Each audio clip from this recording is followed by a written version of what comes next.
আব্দুল্লাহ ইবনে আব্বাস রাদিয়াল্লাহু তাআলা আনহু সূরা মায়েদার শেষে সূরা মায়েদার ৩ নম্বর আয়াত পড়ছেন। পাশে একজন ইহুদি দাঁড়িয়ে ছিল, বসেছিল। সে খুব সুন্দর করে আয়াতখানা শুনছে।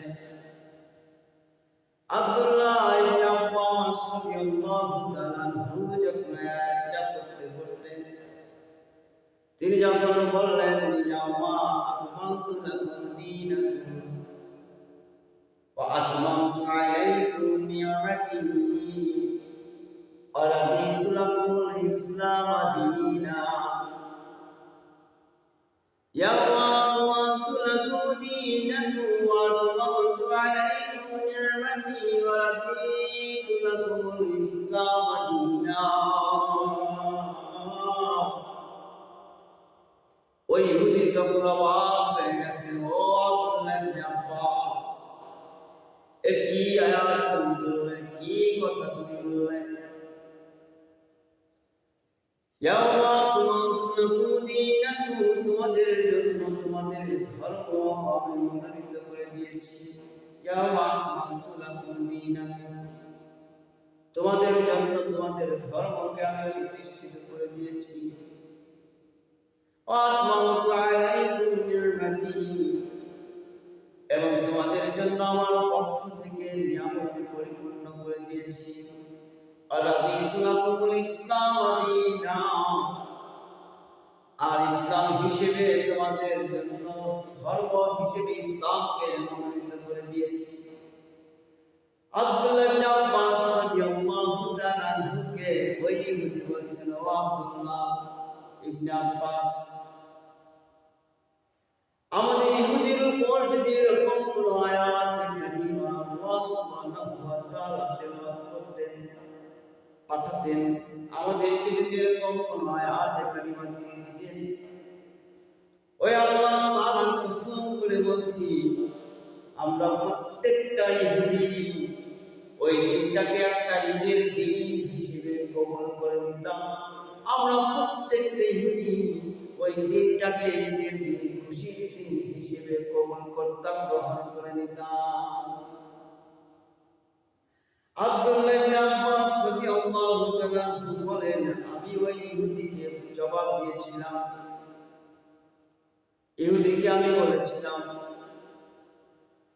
এই আয়াত যেদিন নাযিল হয় ওই দিনকে তুমি ঈদের দিন বলছো, আমরা ঈদের দিন কি মনে করি না? ওই ঈদের দিন, ওই দিনটাকে তুমি একটা ঈদের জন্য ঈদের দিনের কথা বলছো। কিন্তু আমি আব্দুল্লাহ ইবনে আব্বাস তোমাকে বলে রাখি, যে দিনে আয়াতখানা নাযিল হয় আমি রাসূল আকরামের কাছে ছিলাম, ওই দিনটা ছিল ইয়াউমুল আরাফা, আরাফাতের দিন। আমরা আমাদের হাবিবের কাছ থেকে জেনেছি ইয়াউমুল আরাফা হলো আমাদের জন্য ঈদের দিন। ওই ইহুদি শোনো, শুধু ইয়াউমুল আরাফা না, ওই আয়াতটা যেদিন নাযিল হয় ওই দিনে আমি নবীজির পাশেই ছিলাম, কাছেই ছিলাম। ওই দিনটা ছিল শুক্রবারের দিন। আমার হাবিব, আমার মুস্তাফা রাসূল আলামিন প্রত্যেকটা শুক্রবারের দিনকে ঈদের দিন হিসেবে আমাদের কাছে বলে গেছে, ও ইহুদি, ওই আয়াত তোমাদের উপরে নাযিল হলে তোমরা ওই আয়াত নাযিল হওয়ার দিনকে ঈদের দিন হিসেবে কবুল করে নিতে। কিন্তু মুহাম্মদুর রাসূলুল্লাহর উপরে এই আয়াতটা যেদিন নাযিল হয়েছিল, ওই আয়াতের নাযিল হওয়ার দিনে একটা ঈদের দিন ছিল না। ওই আয়াত নাযিল হওয়ার দিনে আমাদের জন্য দুইটা ঈদের দিন ছিল। কোরআন আয়াতের দিন যদি ঈদের দিন হয়, শুক্রবারের দিন যদি ঈদের দিন হয়, আরাফাতের দিন যদি ঈদের দিন হয়, বছরে ৫৫টার মতো শুক্রবার আসে, আরাফাতের দিন একদিন আসে, ঈদুল ফিতরের দিন একদিন আসে, ঈদুল আজহার দিন একদিন আসে। এরকম করে ৫৫টা ঈদের দিন মুসলমানদের এক বছরের ভিতরে হয়। ৫৫টা দিনের সাথে তাকবীরে তাশরীক যে ৩ দিন আমরা পড়ি, সেই ৩ দিনকে যদি একত্রিত করা হয় ৫৮টা দিন হয়।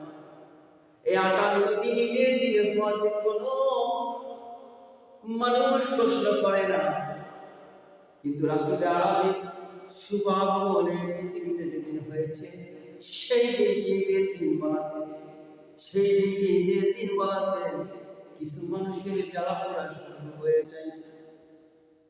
রাসূল আরবি না এলে আপনি পরিপূর্ণ ইসলাম পেতেন না। ইয়াওমা আকমালতু লাকুম দীনাকুম, এই আয়াতটা আপনি পেতেন না। এই জন্য হলেও রাসূল আরবি শুভাগমনে আপনার ঈদ পালন করা উচিত, খুশি হওয়া উচিত। রাসূল আরবি না এলে ওমা আরসালনাকা ইল্লা রাহমাতাল লিল আলামিন, এই রাহমাতুল লিল আলামিনকে আপনি পেতেন না। এই কারণে হলেও রাসূল আরবি শুভাগমন মাউলিদের দিনে আপনার খুশি হওয়া উচিত। রাসূল আরবি না হলে পরিপূর্ণ ধর্ম আপনি পেতেন না। সেই কারণের জন্য হলেও রাসূল আরবিকে আপনার ওনার জন্মদিনে আপনার খুশি হওয়া উচিত, ওনার পৃথিবীতে আগমনের দিনে আপনার ঈদ পালন করা উচিত।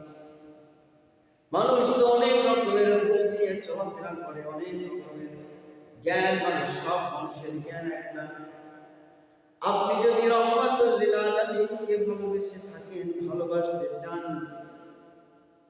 যে মানুষ নবী মুস্তাফাকে ভালোবাসতে চায় সেই মানুষ পশ্চিমকালের নবী মুস্তাফার জন্মদিনে বেজার হতে পারে না। আপনি যদি রাহমাতুল লিল আলামিনকে ভালোবাসতে চান, ভালোবাসার কথা বলেন, ভালো যদি বেশে থাকেন, আপনার অন্তরের ভিতরে নবী মুস্তাফার মাউলিদের দিনে, আগমনের দিনে, জন্মের দিনে আপনার অন্তরে রহমতের দরিয়ার তুফান বলে উঠবে।